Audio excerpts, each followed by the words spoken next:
Magandang gabi po sa ating lahat. Bago natin pasimulan ang ating kwento, ay hayaan niyong batiin ko muna kayo ng isang matiwasay at mapayapang gabi.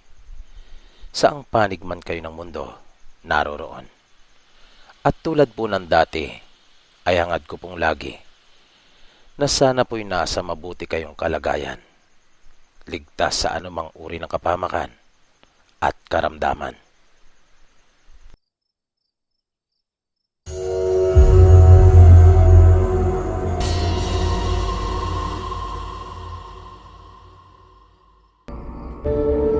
Ako po si Ruben, isang OFW at lagi pong nakikinig sa inyong mga kwento.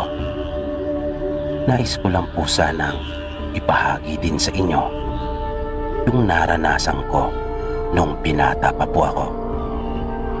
Sa probinsya po kasi ako ipinanganak at lumaki. Minsan, nang dumalo po kami sa isang kasiyahan, pagkat mayroon pong ikakasal na kababaryo po namin, ay nakaranas po kami ng isang nakakatakot na pangyayari. Sa amin po kasi, bago yung mismong araw ng kasal, ay may idinaraos na kasiyahan kung saan ay mayroon pong sayawan at kaunting kainan. Bali 3 po kaming pumunta noon. Ang nakababata kong kapatid na si Marlon at isang pinsan namin na si Randy. Ang pinagdausan po noon ay sa bahay ng babaeng ikakasal at nasa bukid po iyon.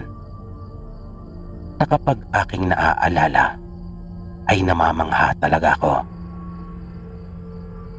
Pagkat kahit ganong kahirap sa amin noon, ay nagagawa pa rin pong maidaos ang sayawan kahit pa nasa bundok. Na noong mga panahong iyon ay wala pang ang kuryente, pagkat bundok po talaga, na yung ginagamit kapag may mga okasyong katulad noon ay baterya ng sasakyan, kung minsan naman ay maliit na generator. Yun na ang magbibigay ng kuryente para sa mga kasangkapang ginagamit sa sayawan at para mapailaw ang mga bumbilya. At kahit medyo makabago na noon, dahil dekada 90 na nang mangyari ito, ay gumagamit pa rin ang mga tao sa amin ng Petromax para makapagbigay ng karagdagang liwanag. Nang nasa sayawan na po kami, nakita namin doon ang ilan naming mga kakilala na dumalo rin. At hindi na kami nagtaka pa, pagkat inaasahan na namin iyon. Pero maraming naroon na hindi namin mga kakilala, na naisip namin marahil ay mga kamag-anak iyon nung lalaking ikakasal. Balita kasi namin, ang mapapangasawa ng aming kababaryo ay taga-ibang bayan. Sa gilid ng sayawan ay may kanya-kanyang pwesto ng mga nag-iinuman. Masaya kaming nakisayaw ng kapatid at pinsang ko. Noong una ay wala namang kakaiba at maayos naman ang lahat. Kapag kami ay nakakaramdam ng pagod sa kakasayaw, ay humihinto muna kaming sandali at tumatagay. Naging mas masaya pa yung sayawan habang lumilipas ang oras, dahil marami pa ang mga dumarating, lalo na at nadaragdagan yung mga kadalagahang nakikipagsayaw, na kapag tumutugtog na ang sweet music ay talagang nakikipag-unang kami para yayain yung mga magaganda at napupusuan namin. Ano pa't napakasaya noong mga sandaling iyon. Kaya lang, habang lumalalim ang gabi, ay lalo pang nagkakarami ang mga tao na mas marami pa ang dumarating at nadaragdag kaysa mga umuwi. At para bang hindi tumitigil ang patuloy na pagdagsa ng mga tao, na ang karamihan na ng mga naandoon ay hindi na namin mga kilala. Nung una ay amin pang binaliwala iyon dahil ang buong akala namin ay nataon lang marahil na maraming kakilala at kamag-anak yung mga ikakasal. Kung kaya nagpatuloy lang kami sa aming pakikipagsayawan, na wala kaming kamalay-malay na mayroon na palang kababalaghang nagaganap. Lumipas pa ang ilang oras na sa aking tansya, noong mga panahong iyon ay mga mag-aalauna na ng umaga. Kaya naisip kong yayain na yung kapatid at pinsang ko na umuwi. Lumipas pa ang ilang oras na sa aking tansya noon ay mga mag-aalauna na. Kaya naisip kong yayain na yung kapatid at pinsan ko na umuwi. Nung mga sandaling iyon ay nakikipagsayawan pa rin silang dalawa. Nang lalapitan ko na sila para yayain, ay bigla namang nagkaroon ng komosyon. Nagulat ako pagkat ang sangkot ay yung pinsan namin at nagkakagirian na. Agad akong lumapit at umawat. Base sa narinig ko, nasagi umano ng pinsan ko yung babaeng kasayaw ng lalaki at hindi man lang umano humingi ng paumanhin. Namariin naman iyong itinanggi ng pinsan namin. Wala daw siyang nasasaging sinuman. Dahil doon ay agad kong naisip na marahil ay gumagawa lamang sila ng dahilan, na maaaring may pinaplano lang talaga silang masama sa amin. Kaya para hindi na humaba pa yung usapan at tuluyang mauwi sa gulo, ay hinila ko na ang kapatid at pinsang ko. Ako na rin ang humingi sa kanila ng paumanhin. Ngunit habang papalayo kami, ay naririnig ko pa rin yung pagmumura ng mga ito. At tila ba galit na nagbabanta pa. Kaya sinabihan ko ang mga kasama kong magmadali na, pagkat argabyado kami sa dami nila. Nang binabaybay na namin yung daan pauwi sa amin, ay bigla na lang kaming may naramdaman. Sabi ko sa kanila, mayroong sumusunod sa amin. Kaya sinabi kong mas bilisan pa namin ang ginagawa naming paglalakad. Di nagtagal ay nanindig na ng tuluyan yung balahibo ko sa katawan. Nang ang sunod naming marinig ay huni na ng aswang. Pamilyar kami sa huni noon, pagkat nakarinig na kami noon nang minsang kami ay matulog sa bahay ng lolo namin. At ang lalo pa po naming ikinagimbal noon ay makalipas lang ang ilang sandali ay hindi lamang iisang huni ang aming narinig, na sa aking palagay ay hindi po iyon bababa sa 5. Kaya sobrang takot ang naramdaman namin. Nag-alala talaga ako noong mga oras na iyon, dahil ang makasagupa ka nga lang ng isa ay parang napakahirap na. Yung higit pa kaya sa 5. At lalo pang nakapagpadagdag sa amin ng takot yung kabilugan ng buwan. Kaya mas nagmadali pa kami. Pero isip ko noon, kung sakali mang wala na talagang ibang paraan, ay lalaban na lang kami. Kung kaya, nakahawak na ako noon sa aking palisong. Usong-uso po kasi sa amin noon ang palisong. Halos lahat yata ng mga kabinataan noon ay laging may dalang palisong bilang kargada. Dahil nga may ilang insidente na ng pandudumog ng aswang doon sa amin. Nung huli ay minabuti naming tumakbo na, pagkat lalong tumitindi yung paghuni ng aswang. Napahina na iyon ng pahina, at alam na alam namin kung ano ang ibig sabihin noon.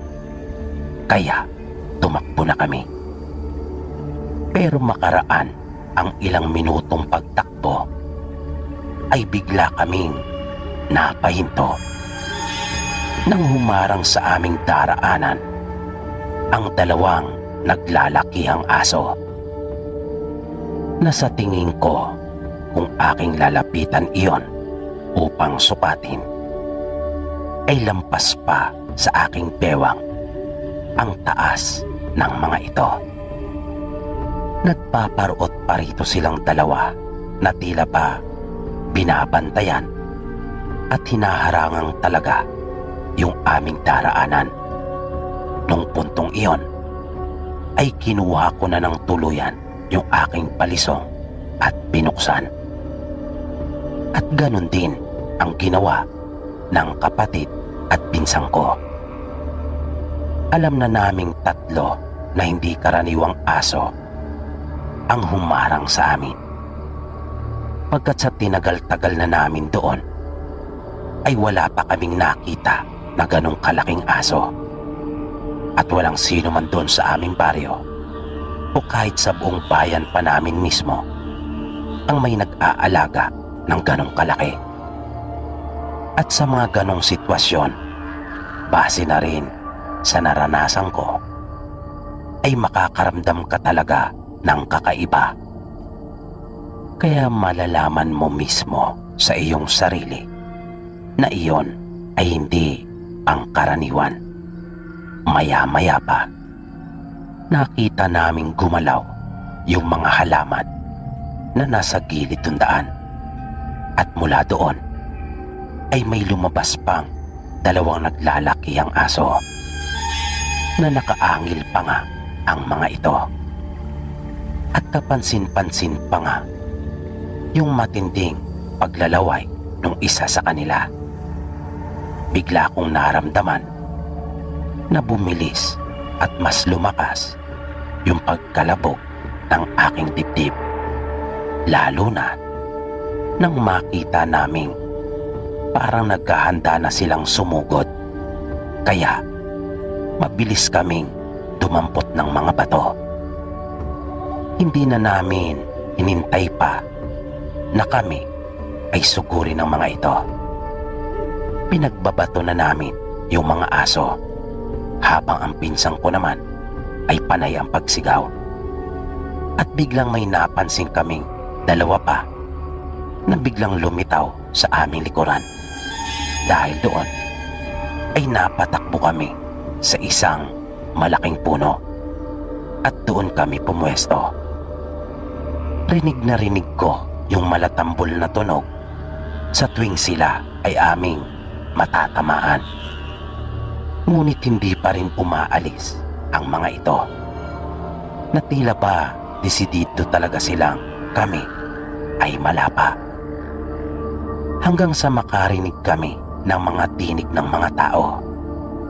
At nang mapalingon ako, ay nakita ko ang isang grupo ng mga kabinataan na tumatakbong palapit sa amin. May mga hawak din silang bato at yung iba naman ay may mga balisong rin.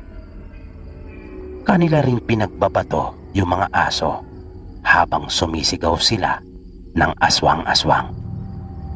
Sa pagkakataong iyon ay doon pa lang nagsipulasan yung mga malalaking aso na pinaniniwalaan naming mga aswang at pawang mga nagpanggap lamang.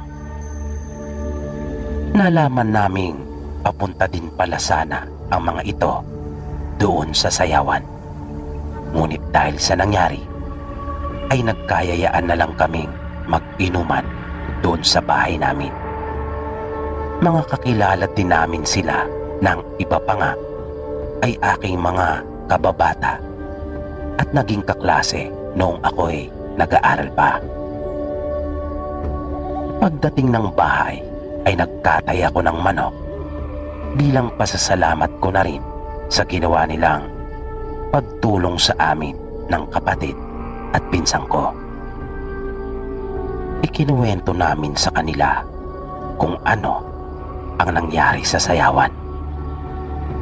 At sinabi kong malakas ang aking kutob na yung mga aswang na humarang sa amin ay yung nakaalitan ng aking pinsan na mga kaanak nung mapapangasawa nung aming kababaryo. Kumalat sa baryo namin ang nangyaring iyon. Nung huli nga, ay lalo pang napatunayan na tama ang aming hinala na may lahing ang aswang yung angkan nung napangasawa ng aming kababaryo. Nang makarating sa amin ang balita na nakikita na raw itong nasa silong ng ibang bahay doon sa ibang bayan, dinala na kasi ito at doon na nanirahan sa bayan ng kanyang napangasawa. At ang paniwala ng marami ay hinawaan na rin ito.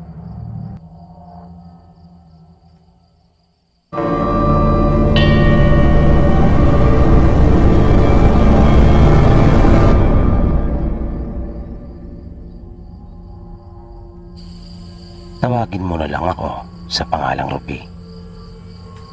Gusto ko lang rin sanang ibahagi sa inyo yung naranasan ko noong ako ay high school pa lamang.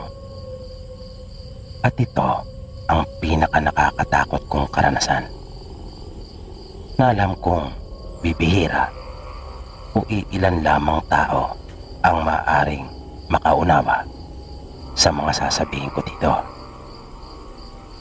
Naimbitahan po kasi kami minsan ng isa naming kaklase sa kanyang kaarawan.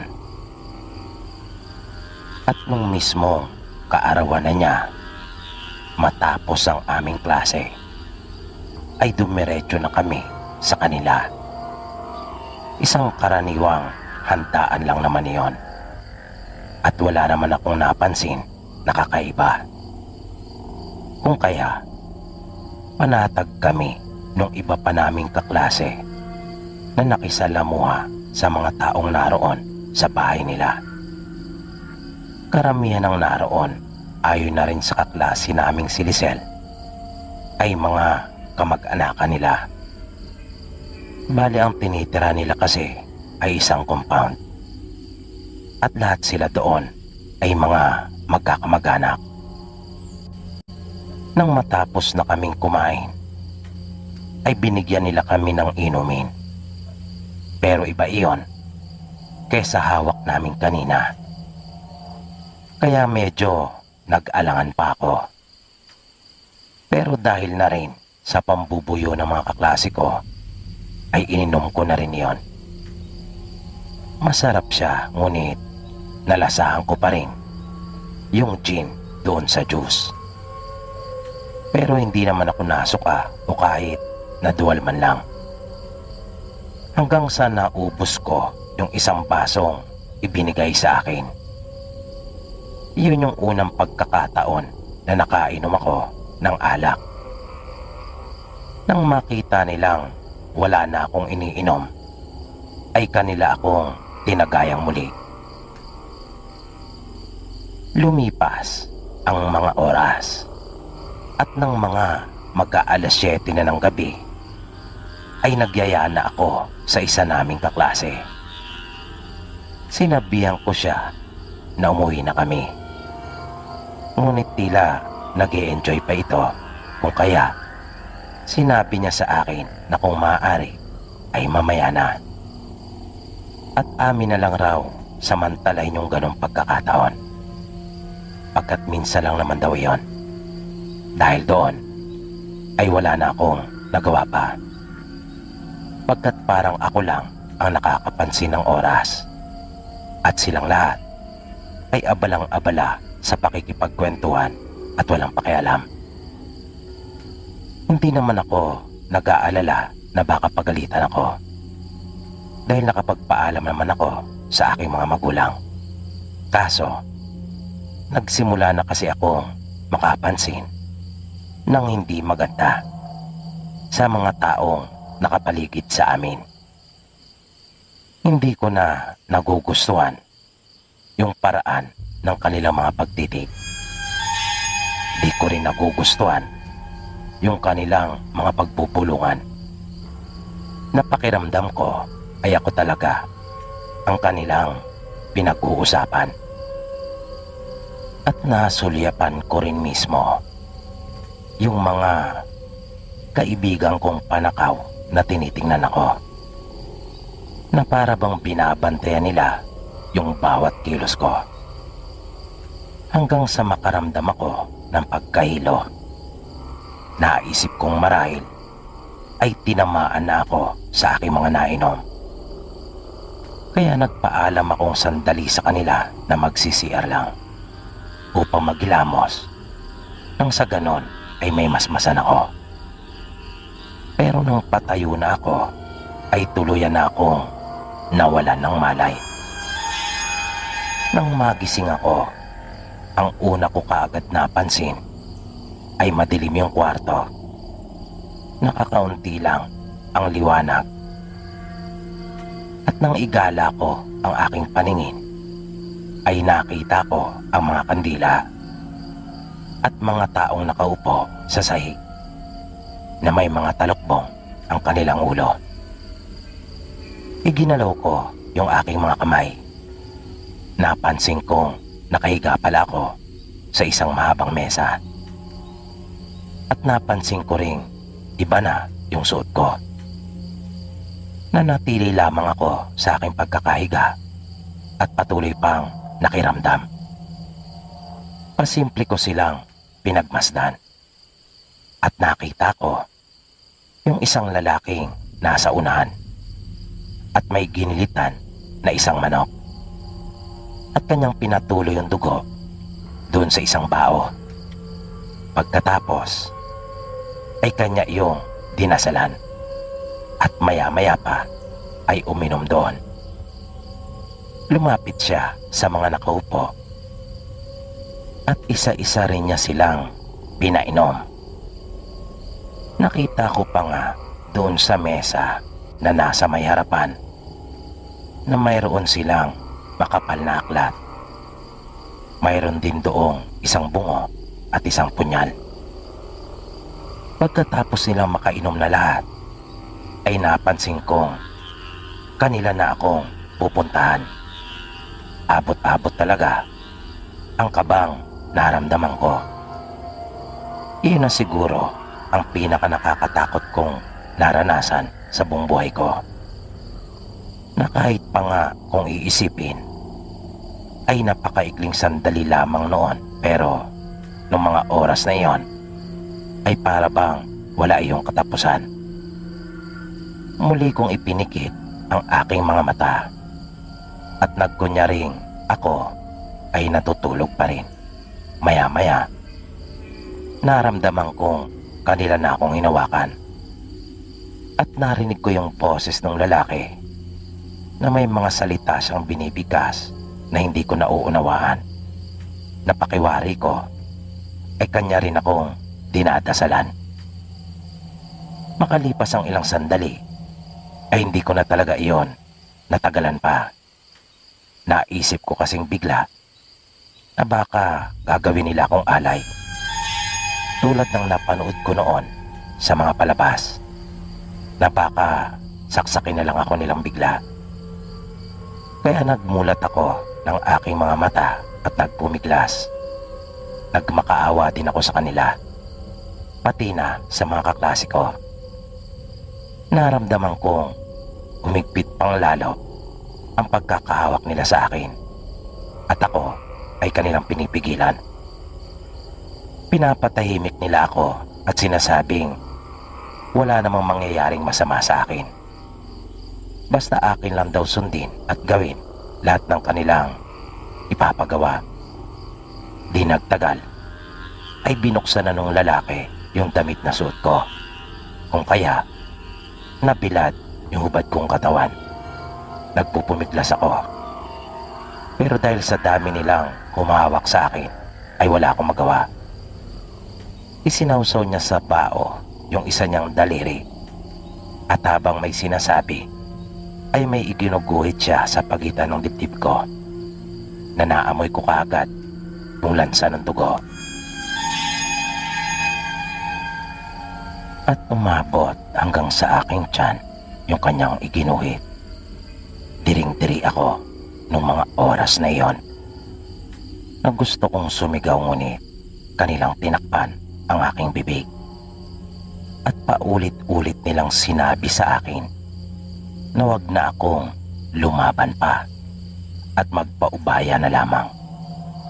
Dahil para din daw sa akin iyon. Na nung mga oras na iyon ay hindi ko maintindihan yung ibig nilang sabihin.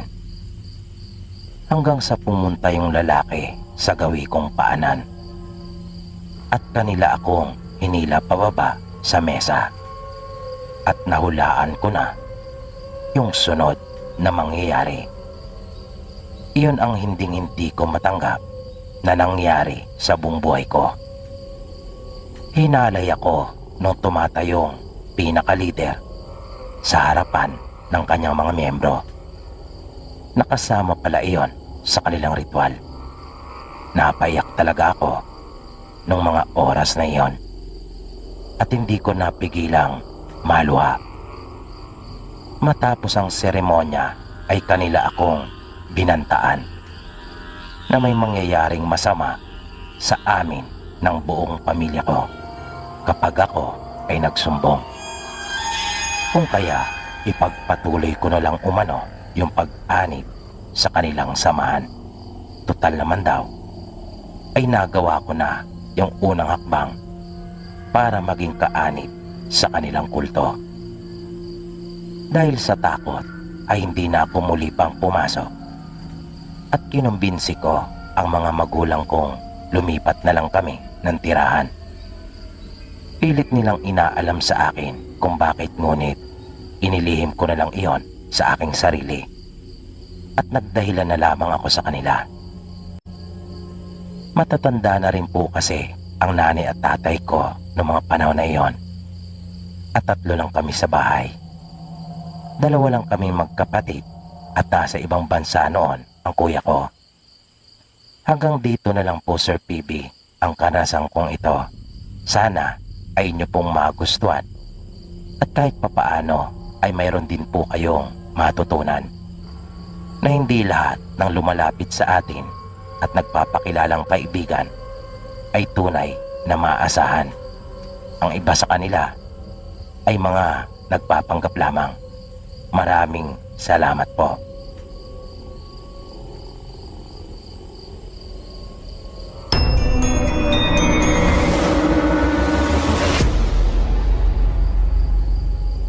Ang sunod nating kwento ay nagmula pa rin sa isa nating taga-subaybay na tatawagin naman natin sa pangalang Joey. Ayon sa kanya, nangyari ito noong siya ay binata pa. At ito ay naganap sa Montalban, Rizal, taong 1984. Base sa kanyang pagsasalaysay, nagkayayaan sila noon ng kanyang mga kaibigan na maligo sa ilog. Bumisita kasi sila sa isa nilang kabarkada na taga roon. Wala umano sa plano ang paliligo nilang iyon. Pero mas gusto nila yung mga ganong lakad. Dahil mas puno daw iyon ng sorpresa kesa yung mga lakad na planado. Kaya nagdala lamang sila ng makakain sa tanghalian at pagkatapos Puro chichirya na at inumin. Mula sa bahay ng kanilang kaibigan ay naglakad lamang sila papunta doon sa ilog. Merong kasing daanan doon na mas malapit kung ang babaybay na daan ay yung paakyat ng bundok. Pagkat nasa kabilang panig lamang noon yung kanilang paliliguang ilog at kabisado ng kanilang kaibigan ang daan na iyon. Nang naglalakad na sila ay panay ang reklamo ni Joey sa kanyang mga kasama dahil ang akala daw niya ay malapit lang tulad ng sinasabi ng kanilang kaibigang taga roon. Pero bakit parang ang layo naman daw yata? Medyo may katabaan kasi siya noong mga panahong iyon, kung kaya madali siyang hingalin, lalo na pagdating sa mga lakaran. At sa mga ganong pagkakataon ay hindi naman siya siniseryoso ng kanyang mga kaibigan pagkat sanay na sila sa kanya at siya ay kanila lamang pagtatawanan. At katakot-takot na pambubuska ang kanyang inaabot mula sa kanila. Hanggang sa wakas ay narating na rin nila ang ilog. At pagkalapag pa lamang ng kanilang mga dala ay wala na silang sinayang na sandali. Nagsitalunan na kagad sila at naligo. Masaya silang naligo, nagkainan at nag-inuman doon sa ilog. At pasado 4:00 na nang magpasya silang umuwi. Dito na nagkaroon ng problema na kung saan yung masaya nilang paliligo ay muntik nang mauwi sa isang nakakakilabot na trahedya. Dahil nang pauwi na sila at naglalakad na ay nakapagtatakang naligaw sila ng daan. Maling landas pala ang kanilang tinahak na kahit yung kaibigan nilang taga roon ay hindi makapaniwala pagkat kabisado nga niya yung daan. Napakiwari pa niya ay para daw silang pinaglaruan na makailang beses nilang binalikan yung kanilang mga dinaanan, ngunit hindi talaga niya maalala kung saan yung daan pabalik sa kanila. Hanggang sa abutan na sila ng dilim sa daan. Nawala pa naman silang kadaladalang kahit na anong uri ng ilawan. Pagkat wala naman silang balak na magpagabi at hindi nila iyon inaasahang mangyari. Buti na lang talaga at medyo maliwanag ang buwan noon, kung kaya kahit paano ay may nagsilbing liwanag para sa kanila. Hanggang sa makakita sila ng isang maliit na tindahan. Sa patuloy nilang paglalakad, nag-iisa lamang iyon doon sa lugar na ikinagulat pa nga nila iyon. Pagkat ng pagmasdan nila ang paligid ay wala namang bibili doon.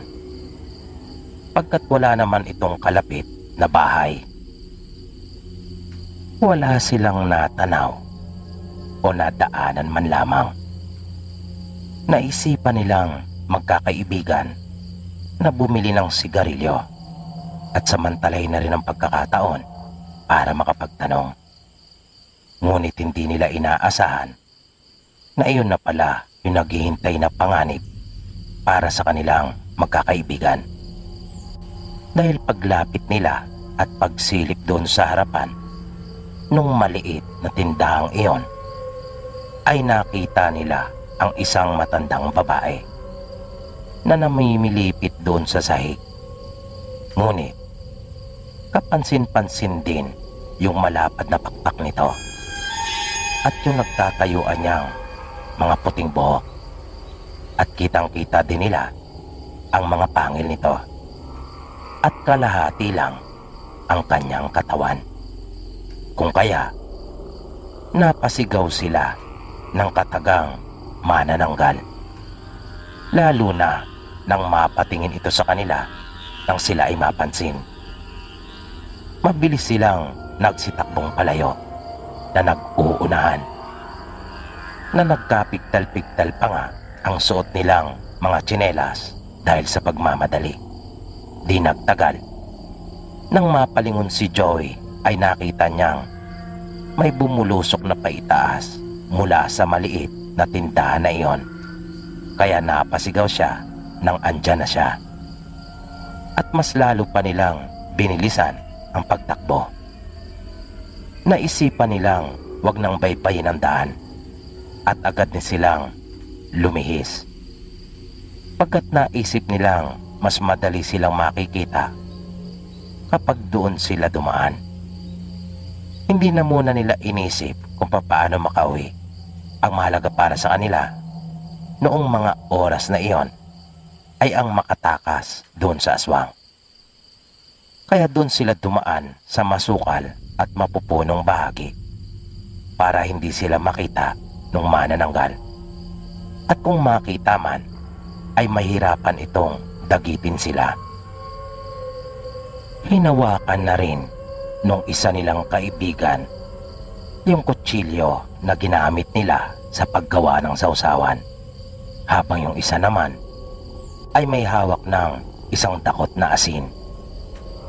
Pero makalipas pa ang ilang minuto ay hindi na rin nila iyon nakita pa. Kaya huminto na muna sila at hinabol ang hininga. Nagpahinga muna silang sandali. At nang masigurong wala na yung nakita nilang manananggal, ay sa kanila sinubukang hanapin yung tamang daan pabalik sa bahay ng kanilang kaibigan. Hanggang sa natuntun din nila kalaunan at nakauwi din sila.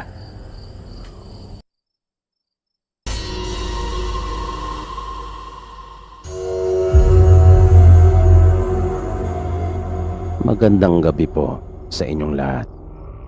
Tawagin niyo na lang ako sa pangalang Edgar. At itong ibabahagi kong kwento sa inyo ay totoo pong nangyari. Sa maniwala man kayo o hindi. Hindi ko alam kung paano ko sisimulan ang karanasan kong ito. Medyo maselan ang aking ikukwento.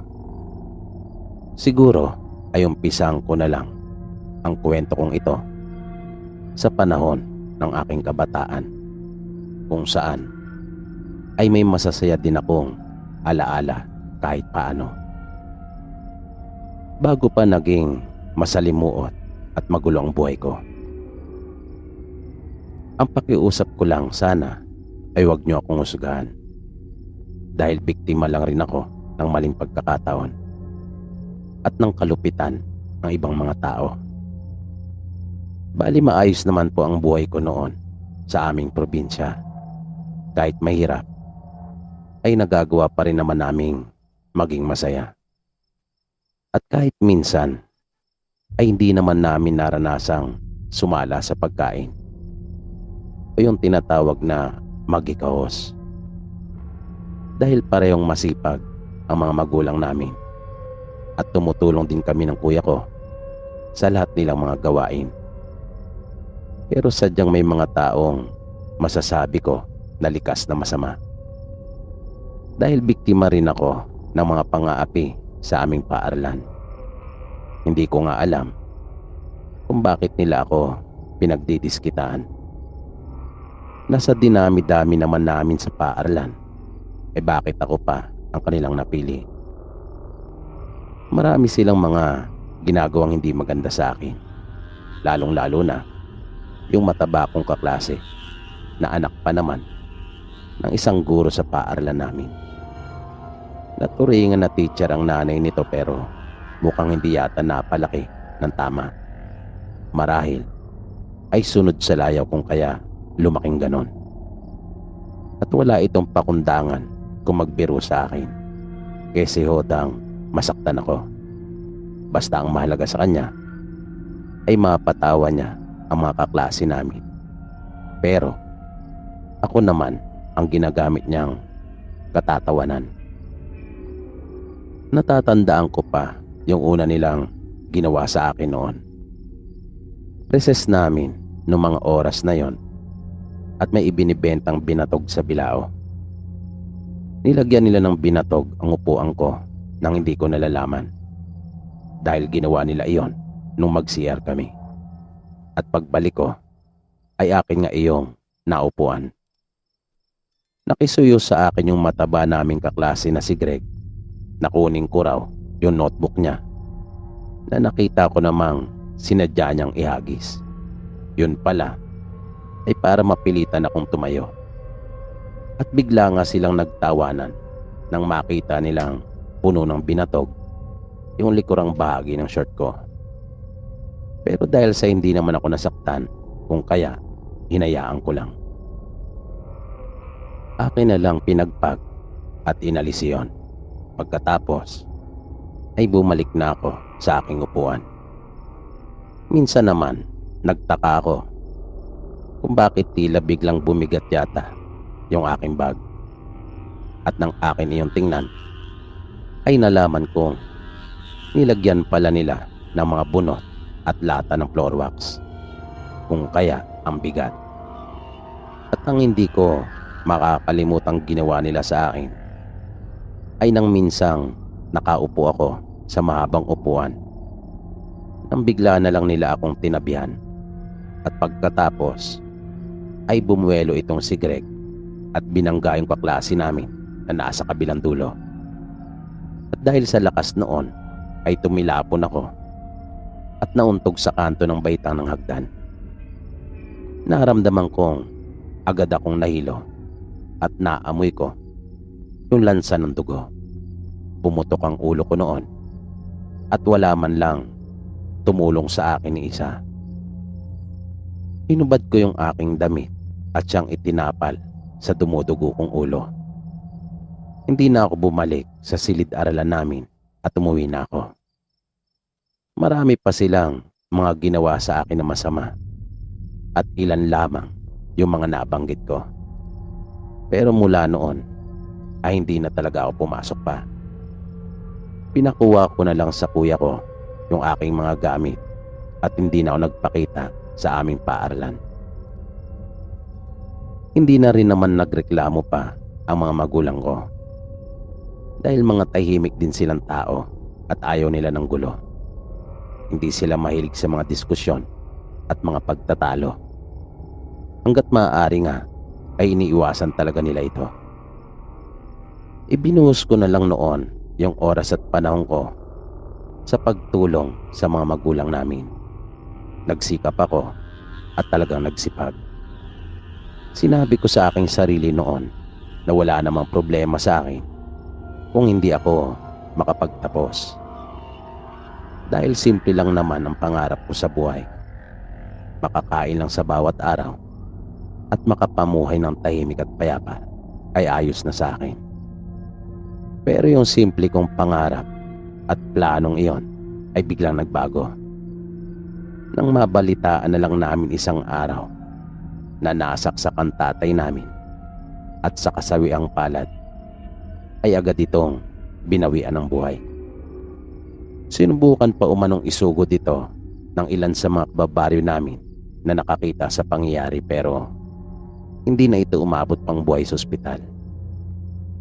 Ang layo din kasi ng paggamutan sa amin noon na masasabi kong walang kakwenta-kwenta yung pagkamatay ng tatay namin.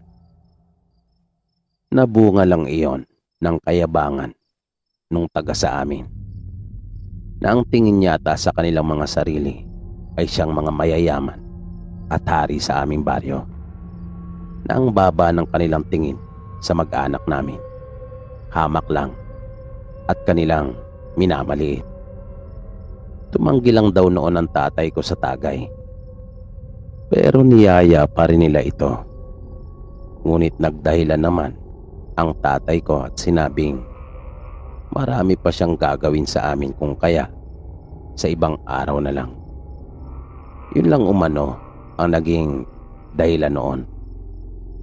Na ang naging dating naman sa mayabang naming kababaryo ay nabastos daw siya at napahiya sa kanyang mga kumpare at kainuman.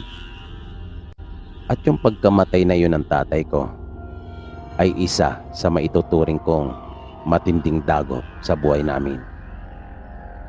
Nagsimula ng mag-iba noon yung aking pananaw. Yung galit na nararamdaman ko noon sa mga tao ay lalo pang naragdagan dahil sa nangyaring iyon. Halos ayaw ko na ngang makipag-usap pa noon sa mga tao. Kapag niyayaya nga akong magpunta nila nanay sa bayan, ay tumatanggi talaga ako. Naging mailap na ako sa mga tao at talagang nangilag. Pero hindi pa dito natapos yung mga kaapihang naranasan ko at ng akin pong pamilya. Dahil lang minsang galing ako sa aming bukid, ay nadatnang kong wala sa bahay namin si nanay. At nang tanungin ko si kuya, ay medyo nagatubili pa ito magsabi sa akin. Pero nung huli, ay sinabi din niya matapos ko siyang pilitin. Nalaman ko na nagpunta pala si nanay sa ibaba dahil nais makipag-areglo nung sumaksak at nakapatay kay tatay. Labag man sa kalooban ko yung ginawa ni nanay na pakikipagkita at pakikipag-usap dun sa lalaki, ay wala na rin akong nagawa. Yun ang kanyang naging desisyon kung kaya iginalang ko. Sabi ko pa noon sa aking sarili. Pero parang langgam na lang yata talaga ang tingin nila sa amin. Dahil pag uwi ng nanay namin ay umiiyak ito. Mugto ang kanyang mga mata at napansin kong may punit ang kanyang pang-itaas na damit, maging yung kanyang palda. At pagkakita niya sa amin ay napahagulgol ito at niyakap kami.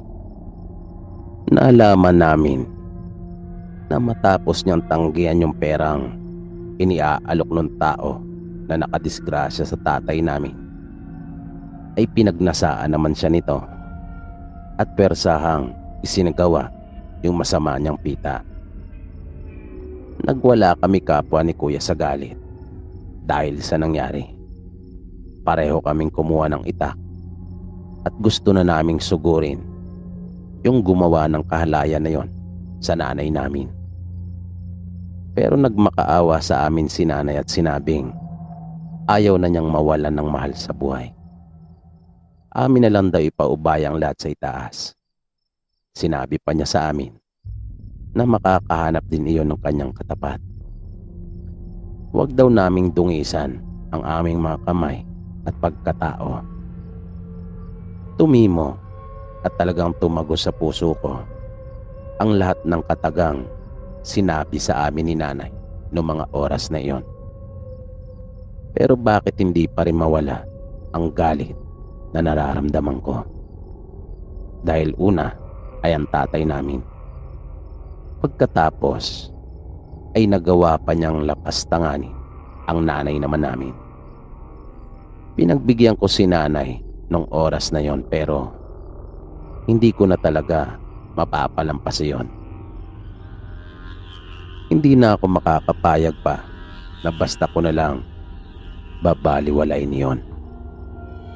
Nang sumunod na araw, bago pa pumutok ang bukang liwayway, ay umalis na ako ng bahay. Natatandaan ko kasi yung ikinuwento minsan sa akin ni tatay at naniniwala ako sa kanya. Kung kaya akin iyong pupuntahan. Yun ang naisip kong paraan para makabawi at makapagiganti sa lahat ng mga kaapihan namin.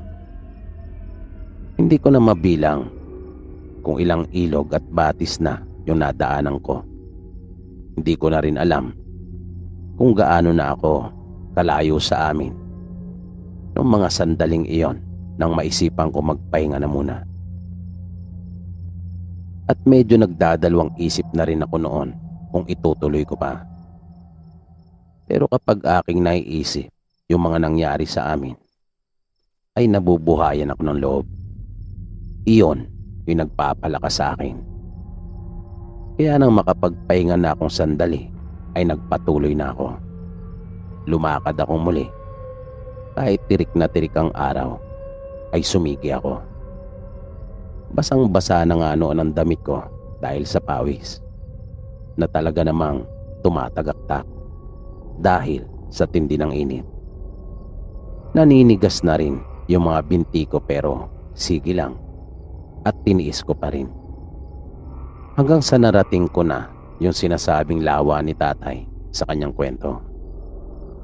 At tamang-tama yung pagkakalarawan niya doon sa lugar.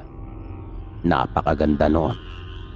Na animoy, may pinakapintuan na 2 puno na magkatapat sila at sa bandang itaas ay nagpang-abot at nakapulupot sa isa't isa. Dumaan ako doon at dumiretso ako sa may lawa para sana maghilamos at uminom na rin ng tubig. Pero nang nakayuko na ako ay bigla akong nakakita ng mga paang papalapit sa akin. Kung kaya, agad akong napatingala. At napatras ako dahil sa kakaibang ayos nito. Agad niya akong tinanong kung sino ako at kung ano ang ginagawa ko doon sa lugar na yon. Sinagot ko namang lahat ng tanong niya at sinabi ko rin ang aking pakay. Bigla itong tumalikod at tinanong na naman ako kung bakit. Sinabi ko naman sa kanya ang totoo. Sinabi kong nais kong magiganti. Pero hindi ko raw nauunawaan yung mga sinasabi ko at nais kong mangyari. Panandalian akong napaisip sa sinabi niya pero desidido na talaga ako. Kung kaya sinabi ko sa matanda na malinaw sa akin at aking nauunawaan kung ano ang talagang gusto ko. Sinabihan niya akong sumunod sa kanya at doon na raw ako uminom sa kanila. Ilang minuto din kami naglakad hanggang sa may nakita na ako mga kabahayan. Iilan lamang iyon na nakatayong magkakalapit. At napansin ko mula sa malayo na abalang-abala ang mga tao roon. Pero nang mapansin nila ang aming pagdating, ay biglang napahinto ang mga ito at kanila talagang itinigil ang mga ginagawa. At nagulat ako sa ilang kalalakihang walang suot na pang-itaas na biglang humilera sa may gilid namin ng matanda. Nakapwa sila may mga hawak na matatalas na itak. At kanila akong tinitigan ng masama. Di nagtagal ay nagsalita na rin yung matanda. At kanya akong ipinakilala sa kanilang lahat. Sinabi niya sa kanila na makakasama nila ako pagkat duron ako sa kanila ng ilang araw. Nakita kong parang natakam yung mga kababaihan na kanilang pinagsalikop ang mga palad at kanila pang inilabas ang mga dila at dinilaan ang kanilang mga labi.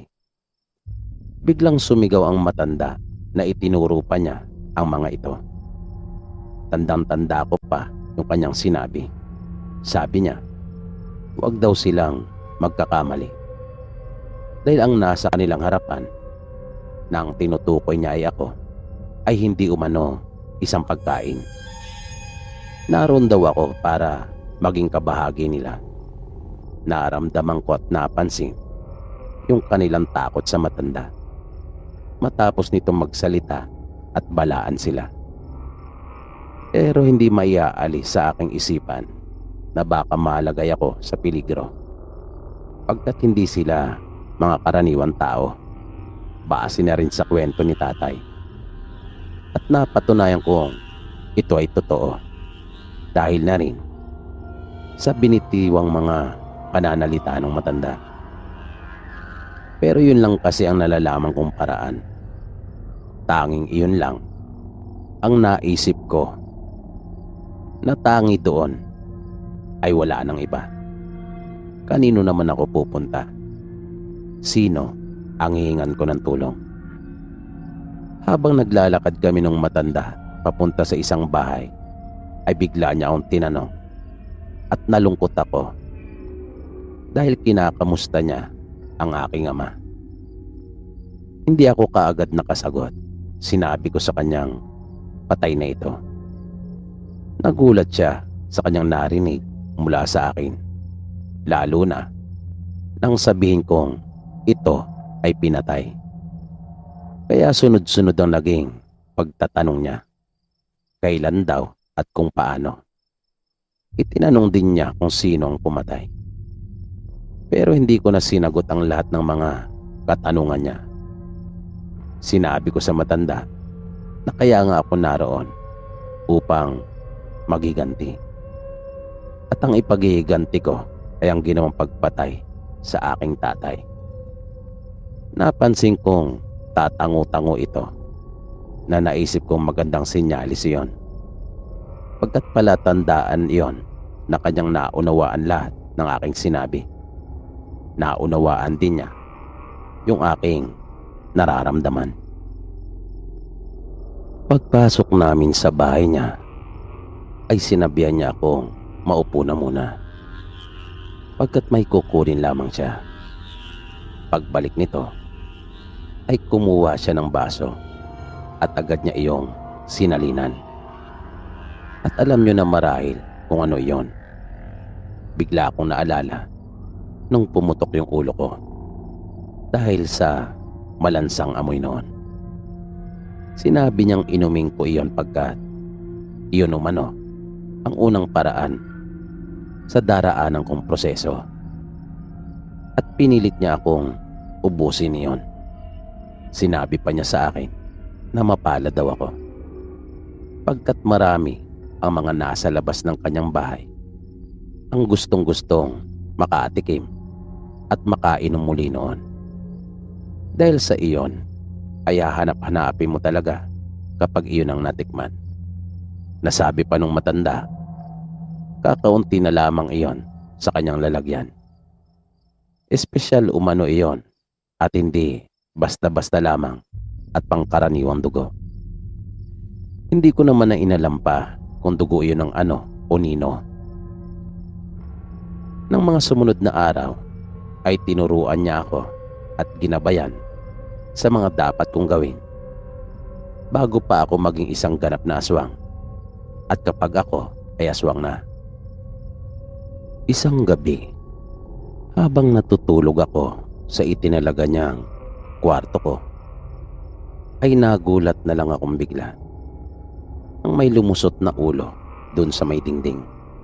Nabigla talaga ako pagkat nakapagpalit na ito ng anyo at naglalaway. Na gusto na talaga akong sakmalin. Pero bigla na lang itong napaatras na parang natakot. Hindi. Para itong nandiri. At may naramdaman ako sa aking bibig. Partikular na sa aking gilagid. At nang aking hawakan iyon ay nasalat ko ang dalawang matutulis ng ngipin sa magsinggilid. Araw-araw ay may ipinapakain sa akin yung matanda at nararamdaman ko yung unti-unting pagbabago sa aking katawan. Kakaiba din yung aking pakiramdam. Hanggang sa dumating na yung oras para itaos na yung seremonya. Natapos ko na lahat ng pagsasanay at pagsusulit. Kauri na nila ako. At nagpasalamat ako sa matanda. Sinabi kong babalik din ako kaagad sa oras na magawa ko na yung aking misyon. Pag alis ko sa kanilang nayon ay wala akong sinayang na sandali. Pinuntahan ko na kaagad yung mayabang naming kababaryo. At tamang-tama dahil naabutan ko itong nakikipag-inuman doon sa labas ng kanilang bahay sa may maliit na kubo. Pinagmamasdan ko siya noon mula sa isang mataas na puno. At bigla akong umusok sa galit nang marinig kong tila ipinagmamalaki pa nito yung kanyang ginawa sa mga magulang namin doon sa kanyang mga kumpare at kainuman na nagtatawanan pa silang lahat. Pero pinigilan ko pa rin ang aking sarili. Naghintay ako ng tamang pagkakataon. At naging matyaga ako. Pero paulit-ulit ang ginagawa nitong pagyayabang. At kahit sinasaway na ito ng kanyang asawa sa pagsasalita ng kung ano-ano, ay ayaw pa rin talaga nitong magpaawat. Kaya naisipan kong iwan na muna ito. Sinabi ko sa aking sarili na dahil sa espesyal siya, kung kaya akin na lamang siyang babalikan. Pinuntahan ko yung kaklase ko noon na paborito ako. Paborito akong gawa ng masama. At nagulat ako nang akin itong makita, pagkat para itong mas lalo pang lumaki, na para bang wala na yatang alam na gawin kundi ang kumain. At tila pumapabor sa akin ang pagkakataon dahil hindi na niya ako pinahirapan, pagkat pagkatapos nitong kumain ay biglang nagpaalam sa mga kasama niya sa bahay at sinabing pupunta raw sa kanyang mga kaibigan. Kaya akin lang siyang minatyagan at sinundan. At nang nakalayo na ito mula sa kanilang bahay, ay agad ko na itong sinunggaban. Gulat na gulat siya nang bumagsak kaming dalawa sa lupa. Lalo na nang makita niya kung ano ang dumapo sa kanya na naging dahilan ng kanyang pagtumba. At para hindi na ito makalikha pa ng kahit anumang ingay, ay kaagad ko nang dinukot ang dila nito at akin yung hinila. Nanlaki ang mga mata nito dahil sa pagkabigla. Pinuntirya ko ang kanyang leeg na habang ginagawa ko iyon, ay paulit-ulit kong binibigkas ang pangalan naming dalawa na magkasunod. At natuwa ako sa laki ng kanyang tiyan, kung kaya akin siyang inoperahan ng walang anesthesia. Biniyak ko iyon habang sinasabi ko na kaya ko ginagawa iyon pagkat kailangan. Dahil hindi normal ang kanyang dinadala, na hindi makakalabas ang malalaki niyang dumi na namuo dahil sa kanyang katakawan. At di ko alam kung kanya pa rin ako naririnig noong mga oras na iyon. Pero nakaramdam kasi ako ng kasiyahan na habang ginagawa ko iyon sa kanya, ay patuloy ko rin siyang kinakausap. At isa-isa ko nang hinila ang mga itinatago niya sa malaki niyang tiyan. Nagtilamsikan ang mainit na dugo sa aking muka, na may hatid naman iyon na kaginhawaan sa akin. Pero sa totoo lang, ay hindi ko na pinag-aksayan pa ng oras na kainin ng mga iyon, dahil wala naman talaga akong balak. Matapos iyon, ay binalikan ko na yung mayabang naming kababaryo. Malaki ang kasalanan nito sa pamilya namin. At pagdating ko doon, ay nataon naman na katatapos lamang nila at nagliligpit na siya. Kaya wala na akong sinayang pa na sandali. Mabilis ko nang dinaluhong ito. At dala ng kalasingan, ay mabilis ko lang siyang napatumba. At hindi ko na talaga pinaporma pa. Naririnig ko pa nga noon yung boses ng kanyang asawa na tinatawag siya. Tinatanong siya nito kung papasok na raw ba ito ng kanilang bahay. Pero hindi ko na iyon masyado pang pinansin, dahil abala ko sa aking ginagawa, na pinuntirya ko kaagad dito sa leeg, kung kaya hindi na nakalikha pa ng tunog. Iyon na ang pinakahintay kong sandali, at hindi ko maipaliwanag yung nararamdaman kong kagalakan nung mga oras na iyon. At di nagtagal ay itinaas ko na yung mga mahalaga niyang organo. Tanda na nagtagumpay ako. Pero kasunod noon ay yung malakas na sigaw naman ng kanyang asawa. Makailang ulit ko pang pinuntirya ang dibdib nito, pagkat alam ko namang hindi rin basta-basta makakalapit ang kanyang asawa, pagkat naramdaman ko kaagad ang matinding takot nito. At kung sakali mang maglakas ito ng loob, ay hindi ako magdadalawang isip na isunod ito sa kanya. At nang makontento na ako, ay tsaka ko iyon iniwan. Na bago ako tuluyang umalis, ay tiningnan ko pa ang nagkalasog-lasog na katawan nito.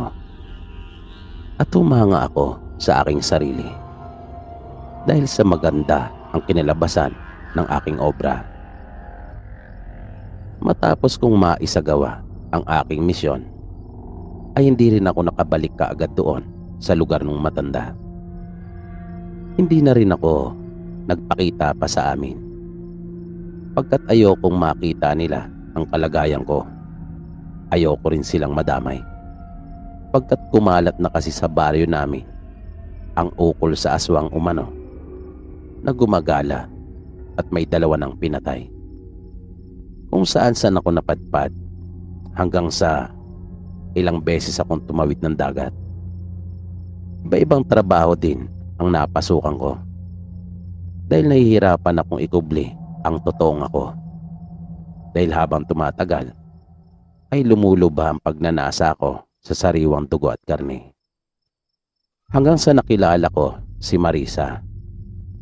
At kahit anong pigil ko sa aking sarili, ay hindi ko mapaglabanan yung nararamdaman ko para sa kanya. Niligawan ko siya at nung huli ay nagpasya na kaming magsama.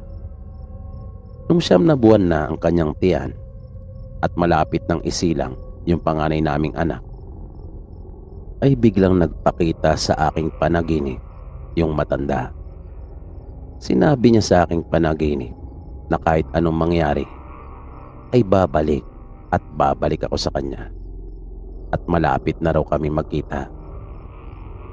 Hindi ko naman masyadong binigyan iyon ng kaukulang pansin, dahil naisip kong marahil ay dala lang iyon ang lagi kong pag-iisip tungkol sa kanya at sa binitawan kong pangako.